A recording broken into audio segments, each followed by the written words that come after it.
Hello dear students. पिछले video lecture में हम हिंदी मीडियम में चैप्टर नंबर 35 मेंडल के आनुवंशिकता के नियमों के बारे में स्टडी कर रहे थे। उस वीडियो लेक्चर में हमने मेंडल के तीसरे नियम स्वतंत्र अपव्यूहन के नियम के बारे में स्टडी की थी। अब बढ़ते हैं आगे। मेंडल के नियमों के महत्व। नंबर 1, इसके नियमों से विभिन्न सजीवों में प्रभावी व अप्रभावी लक्षणों का पता चलता है। मीन्स जब मेंडलवाद की पुनः खोज हुई उसके बाद से ही वैज्ञानिक सजीवों में प्रभावी व अप्रभावी लक्षणों का पता लगाने में सफल हुए। नंबर 2, इनके द्वारा विभिन्न वंशों में पाए जाने वाले श्रेष्ठ गुणों लक्षणों को संकरण द्वारा एक वंश में डाला गया, अर्थात विभिन्न वंशों वाले नर और मादा के बीच, उन नर और मादा के बीच जो श्रेष्ठ गुणों वाले थे उनके बीच संकरण करवाकर जब संकर संतान उत्पन्न की गई तो उस संकर संतान में उन दोनों नर और मादा श्रेष्ठ गुणों वाले नर और मादा के लक्षण थे। नंबर 3, इसके नियमों के उपयोग से उन्नत गुणों वाली फसलों की किस्में उत्पन्न की गई, अर्थात एक आप सपोज करो एक प्लांट जो है वो लंबा है लेकिन उस पे फल और फूल अधिक नहीं लगते हैं, जबकि एक प्लांट बोना है लेकिन उसमें फल और फूल अधिक लगते हैं। जब दोनों प्लांट के बीच क्रॉस करवाया जाता है, संकरण करवाया जाता है, तो जो संतति उत्पन्न होती है वह लंबी और फल और फूल अधिक लगने वाली उत्पन्न होती है, अर्थात उसमें दोनों के श्रेष्ठ गुण विद्यमान होते हैं। नंबर 4, इसके नियमों के आधार पर गाय, भैंस, मुर्गी, बकरी व भेड़ की नस्लों में भी सुधार किया गया। सपोज करो भेड़ जो है वो एक भेड़ ऐसी है कि उससे ऊन कम प्राप्त होती है, तो उससे श्रेष्ठ गुणों वाली भेड़ से संकरण करवाकर जो नस्ल प्राप्त की जाती है वो ऐसी नस्ल होती है जिसमें ऊन अधिक प्राप्त होती है। गाय, भैंस, इनमें इनका संकरण ऐसी नस्लों से करवाया जाता है जो श्रेष्ठ गुणों वाली होती है। जैसे गाय दूध कम देती है तो उसका संकरण ऐसी मेल गाय से फीमेल गाय का संकरण करवाया जाता है जिससे श्रेष्ठ गुणों वाली संतति उत्पन्न होती है। नंबर 5, जीवों में पाए जाने वाले आनुवांशिक रोगों या दोषपूर्ण लक्षणों के निराकरण हेतु जीन स्तर पर मेंडल के नियमों का उपयोग किया जाता है, अर्थात जीवों में पाए जाने वाले जो आनुवांशिक रोग या दोषपूर्ण लक्षण है उनके निराकरण हेतु जीन स्तर पर मेंडल के नियमों का उपयोग किया जाता है। मैंने आपको पहले भी बताया था कि सजीवों में आनुवांशिक लक्षणों का निर्धारण कौन करता है? जीन। और जीन गुणसूत्र पर जोड़े के रूप में पाए जाते हैं। तो जो जेनेटिक डिजीज या आनुवांशिक रोग या दोषपूर्ण लक्षण पाए जाते हैं जीवों में, वो जीन स्तर पर मेंडल के नियमों का उपयोग करके ठीक किए जा सकते हैं। नेक्स्ट, मेंडल की सफलता के कारण। अब देखो मेंडल की सफलता के क्या क्या कारण रहे। नंबर 1, मेंडल ने एक बार में केवल एक ही लक्षण की वंशागति का अध्ययन किया। नंबर 2, मेंडल ने अपने प्रयोगों हेतु पूर्ण रूप से शुद्ध गुण वाले पौधे चुने। नंबर 3, मेंडल ने अपने प्रयोग F2 व F3 पीढ़ी तक किए तथा उनके परिणामों के रिकॉर्ड रखे, अर्थात सबसे पहले एक जोड़ी विपरीत लक्षणों के मध्य जब संकरण करवाया जाता है तो F1 पीढ़ी प्राप्त होती है। F1 पीढ़ी में जब संकरण करवाया जाता है तो F2 पीढ़ी प्राप्त होती है, और F2 पीढ़ी में जब संकरण करवाया जाता है तो F3 पीढ़ी प्राप्त होती है। हमारे सिलेबस में F2 पीढ़ी तक ही दे रखा है जो हम पढ़ चुके हैं। अब देखो नोट। नंबर 1, स्वतंत्र अपव्यूहन के नियम का अपवाद सहलगनता है, जिसका हम आगे विस्तार पूर्वक अध्ययन करेंगे। नंबर 2, मेंडलवाद की पुनः खोज निम्न वैज्ञानिकों ने की थी। मैंने आपको पहले भी बताया था कि मेंडल की मृत्यु 6 जनवरी 1884 को हो गई थी, और 1900 ईस्वी में 3 वैज्ञानिकों Hugo de Vries Holland, Karl Correns Germany और एरिक वॉन शेरमार्क ऑस्ट्रिया संयोग से मटर के पौधों पर ही प्रयोग कर रहे थे, और उनको रिजल्ट वही आए जो मेंडल के रिजल्ट आए थे। तो उन्होंने मेंडलवाद की पुनः खोज की थी। अब बात करते हैं संकर पूर्वज संकरण, प्रतीप संकरण या बैक्रॉस की। इसकी खोज हेमलोन नामक वैज्ञानिक ने की थी। F1 पीढ़ी संकर का संकरण उसके प्रभावी या अप्रभावी जनक से करवाना संकर पूर्वज संकरण कहलाता है। देखो इसकी खोज किसने की थी? हेमलो नामक वैज्ञानिक ने। जब एक जोड़ी विपरीत लक्षणों वाले जनकों के मध्य संकरण करवाया जाता है तो क्या प्राप्त होती है? F1PD। देखो तो इसके दो प्रकार क्या क्या है, देखो नंबर 1 परीक्षण संकरण या टेस्ट क्रॉस। इसमें लंबे पौधे और बोने पौधे के मध्य संकरण करवाते हैं। लंबे पौधे का सिंबल या प्रतीक है कैपिटल टी, क्योंकि मैंने आपको बताया था जीन्स हमेशा जोड़े में पाए जाते हैं। और बोने पौधे का प्रतीक या सिंबल है स्मॉल टी। और ये फॉर्मूला मैंने आपको पहले ही बताया था, आपको इसे अच्छी तरह से ड्रॉ करना सीखना होगा, क्योंकि पूरे जेनेटिक्स के तीनों चैप्टर में यही फॉर्मूला चलता है। अब देखो यहां पे क्या आता है, कैपिटल टी स्मॉल टी, यहां पर capital T small T, capital T small T, capital T small T. ये हमारे पास F1PD प्राप्त होगी। F1PD में चारों जो संकर संतान उत्पन्न हुई वो कैसी थी? लंबी, क्योंकि कैपिटल टी स्मॉल टी को क्या कर रहा है? यहाँ पे दबा रहा है। मैंने आपको कहा था प्रभावी अप्रभावी को दबाता है। यहाँ पर प्रभावी लक्षण कैपिटल टी है और अप्रभावी लक्षण स्मॉल टी है। अतः हमें F1PD में सभी पौधे लंबे प्राप्त होते हैं। जब F1PD या संकर का संकरण उसके अप्रभावी जनक से करवाया जाता है तो वह परीक्षण संकरण कहलाता है और इसका अनुपात 50% होता है। देखो हमारे पास F1PD में ये प्लांट्स हमें प्राप्त हो गए। अब F2PD में क्या करेंगे? इस प्लांट ये जो कैपिटल टी स्मॉल टी हमें प्राप्त हुआ है उसका संकरण किससे करवा देंगे? स्मॉल टी से, इससे करवाएंगे संकरण। तो क्या आता है? जब देखो वही डायग्राम हमें ड्रॉ करना पड़ेगा। Capital T small T, small T, क्योंकि हम यहां पर कैपिटल टी स्मॉल टी यहां से ये लिया है और यहां से इसका क्रॉस करवाते हैं इससे, बोने पौधे से, स्मॉल टी। तो यहां पर क्या आ जाएगा? Capital T small T, capital T small T, small T.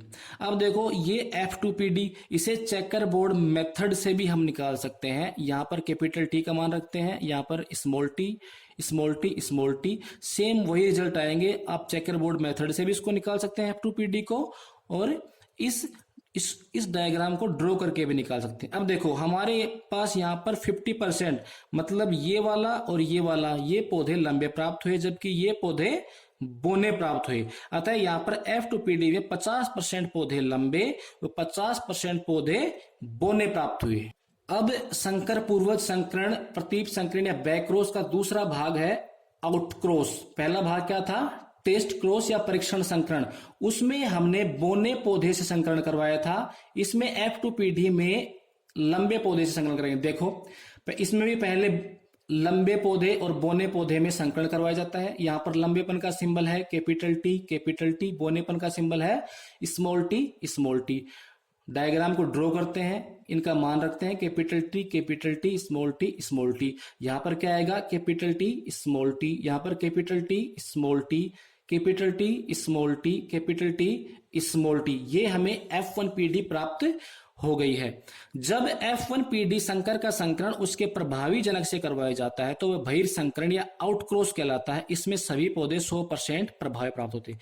आपको यहां पर यह ध्यान रखना है कि परीक्षण संकरण में तो F1PD जो प्राप्त होता है उसका अप्रभावी जनक से संकरण करवाया जाता है, जबकि बहिर् संकरण में या आउटक्रॉस में जो F1PD प्राप्त होती है उसका प्रभावी जनक से संकरण करवाया जाता है। देखो हमारे पास ये PD हमें प्राप्त हुई, अब इसका संकरण इससे करवाते हैं, लंबे पौधे से। तो ये डायग्राम हमें फिर से ड्रॉ करना पड़ेगा। अब देखो इसमें मान रख देते हैं capital T, small T, capital T, यहां पर आ जाएगा कैपिटल टी, यहां पर कैपिटल टी, यहां पर कैपिटल टी, स्मॉल टी, और यहां पर कैपिटल टी, स्मॉल टी। ये हमें F2PD प्राप्त होगी। इसे चेकर बोर्ड मेथड से इस तरह से निकाल सकते हैं, सेम रिजल्ट आएंगे। अब हमें देखो अतः यहां पर F2PD में सभी पौधे प्रभावी अर्थात 100% लंबे प्राप्त होते हैं। देखो ये तो शुद्ध लंबे हैं, दोनों कैपिटल टी हैं, और इसमें ये कैपिटल टी इस स्मॉल टी को प्रेस कर रहा है, इसमें ये कैपिटल टी इस स्मॉल टी को प्राप्त प्रेस कर रहा है। तो चारों पौधे जो प्राप्त हुए F2PD में वो हमें लंबे प्राप्त होते हैं।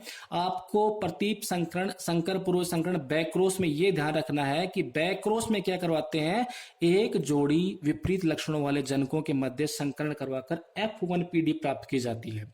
और जब इस F1PD का संकरण F1PD में जो पौधे प्राप्त होते हैं उसका संकरण इस बोने पौधे से करवाया जाता है, तो वो होता है परीक्षण संकरण।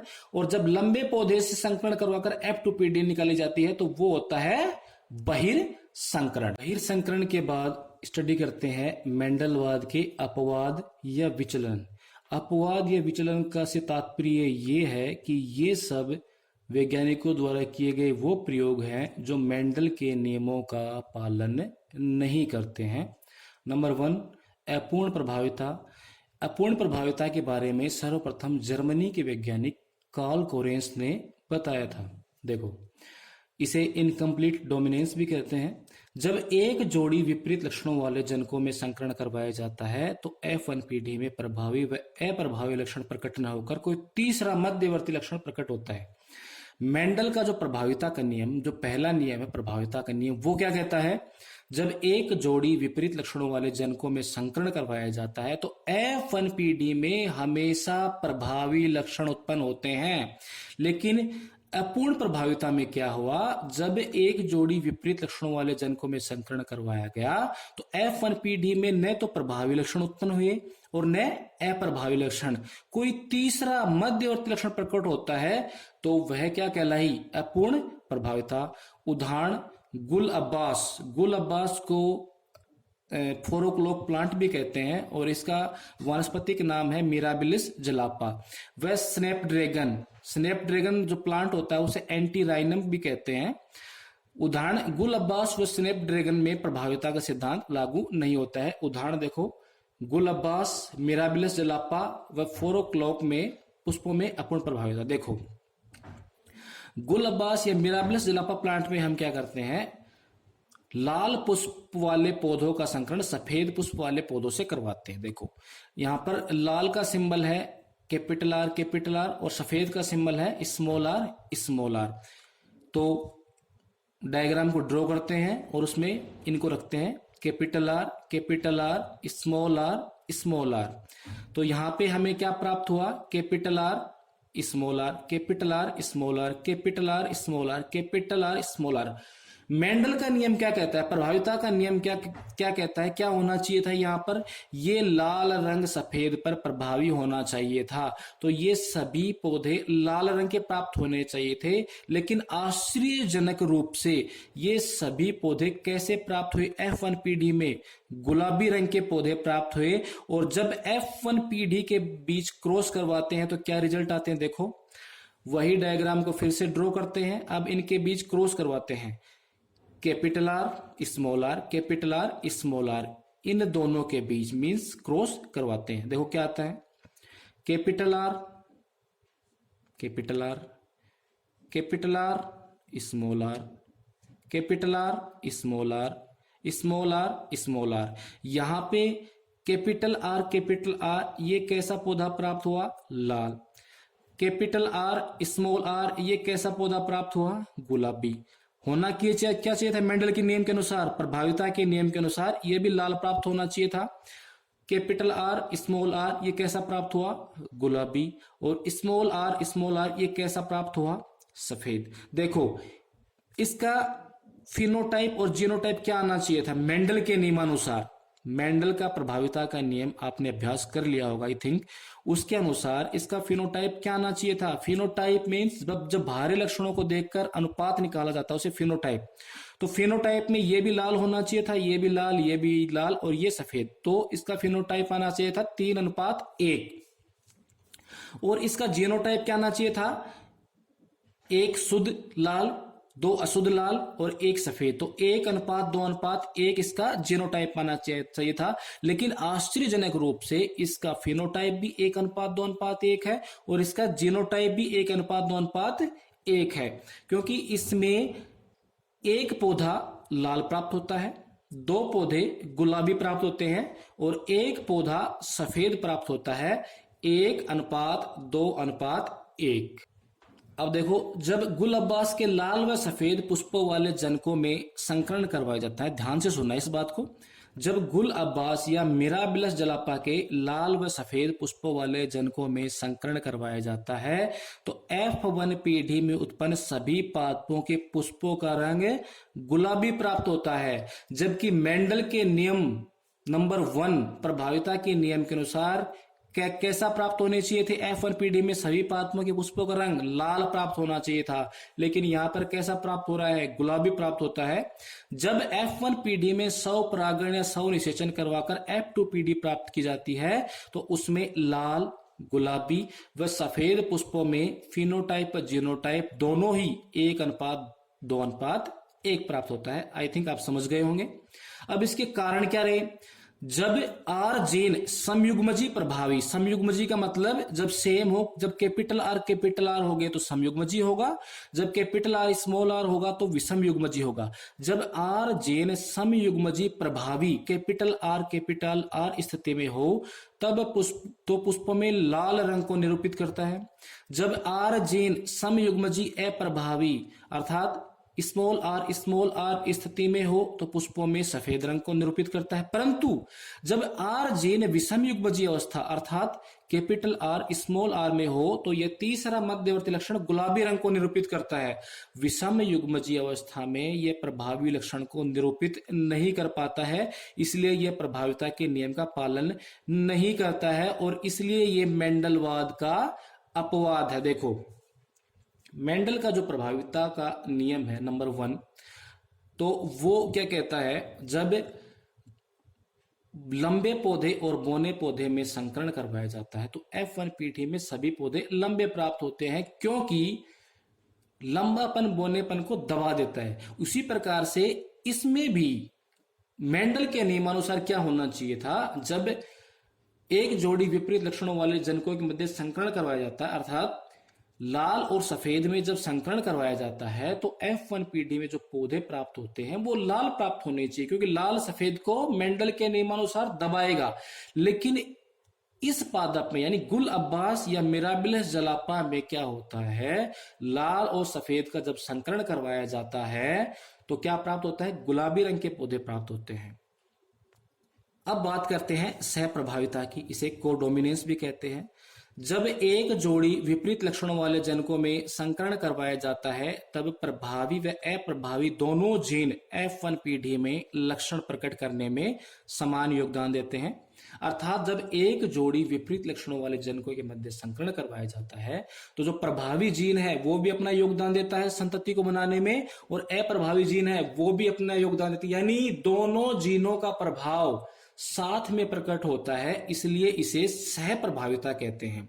तो इस प्रक्रिया को सह प्रभाविता कहा जाता है। उदाहरण, मवेशियों में त्वचा का रंग, जब लाल व सफेद त्वचा रंग वाले मवेशियों में संकरण करवाया जाता है तो F1 पीढ़ी में चितकबरे रंग के मवेशी उत्पन्न होते हैं। मेंडल का प्रभाविता का नियम क्या कहता है, जब लाल व सफेद त्वचा के रंग वाले मवेशियों में संकरण करवाया जाएगा तो मेंडल के प्रभाविता के नियम के अनुसार जो F1 पीढ़ी में मवेशी उत्पन्न होंगे वो कैसे उत्पन्न होने चाहिए, लाल, क्योंकि लाल सफेद को मेंडल के नियमानुसार क्या करेगा, दबाएगा। लेकिन F1 पीढ़ी में कैसे मवेशी उत्पन्न हो रहे हैं, चितकबरे रंग के, तो लाल और सफेद दोनों रंगों ने अपना प्रभाव दिखाया तो वो चितकबरा रंग बन गया। यह चितकबरा रंग लाल व सफेद दोनों के लक्षण प्रकट होने से प्राप्त होता है। जब F1 पीढ़ी में 100 निषेचन करवाकर F2 पीढ़ी प्राप्त की जाती है तो उसमें लाल, चितकबरे व सफेद मवेशियों का फिनोटाइप व जीनोटाइप अनुपात दोनों ही 1:2:1 प्राप्त होता है। अतः यह भी प्रभाविता के नियम का पालन नहीं करता। देखो, यहां पर लाल का सिंबल है, लाल त्वचा वाले मवेशियों का सिंबल क्या है, कैपिटल आर। सफेद त्वचा वाले मवेशियों का सिंबल क्या है, स्मॉल आर। इस डायग्राम को फिर से ड्रॉ करते हैं और इसमें इनका मान रखते हैं, कैपिटल आर, स्मॉल आर। देखो यहां पर क्या आएगा, कैपिटल आर, स्मॉल आर, यहां पर capital R, small R, capital R, small R, capital R, small R, F1 पीढ़ी। अब देखो, जो मेंडल का फर्स्ट नियम है, पहला नियम है प्रभाविता का नियम, उसके अनुसार ये F1PD में कैसे मवेशी उत्पन्न होने चाहिए थे? लाल, क्योंकि लाल सफेद को दबाना चाहिए था। लेकिन F1PD में कैसे मवेशी उत्पन्न हुए? चितकबरे मवेशी उत्पन्न हुए। अब F1PD के बीच क्रॉस करवाते हैं, capital R small R, capital R small R. इसी डायग्राम को फिर से ड्रॉ करते हैं, मान रखते हैं capital R small R, capital R small R. यहां पर क्या प्राप्त हुआ? कैपिटल आर, जो किसका प्रतीक है? लाल का। यहां पर क्या प्राप्त हुआ? कैपिटल आर स्मॉल आर, जो चितकबरे का प्रतीक है। यहां पर कैपिटल आर स्मॉल आर, जो चितकबरा जो मवेशी उसका प्रतीक है। और यहां पर स्मॉल आर सफेद त्वचा वाले रंग वाले मवेशियों का प्रतीक है। तो F2PD में मेंडल के प्रभाविता के नियम के अनुसार जो फिनोटाइप है वो क्या होना चाहिए था? 3:1, यानी 3 लाल होने चाहिए थे और 1 सफेद। लेकिन क्या यहां पर फिनोटाइप हमें 3:1 मिला है? नहीं। देखो 1:2:1। इसका जीनोटाइप भी क्या होगा? 1:2:1। अतः इसका फिनोटाइप या जीनोटाइप निम्न होगा 1:2:1। डियर स्टूडेंट्स, आपको जेनेटिक्स बड़ी आसान लगनी चाहिए। हालांकि कई स्टूडेंट्स को जेनेटिक्स बड़ी हार्ड लगती है, लेकिन इसमें आपको अभ्यास करना पड़ेगा। अभ्यास करने से ये बहुत ही आसान हो जाएगी।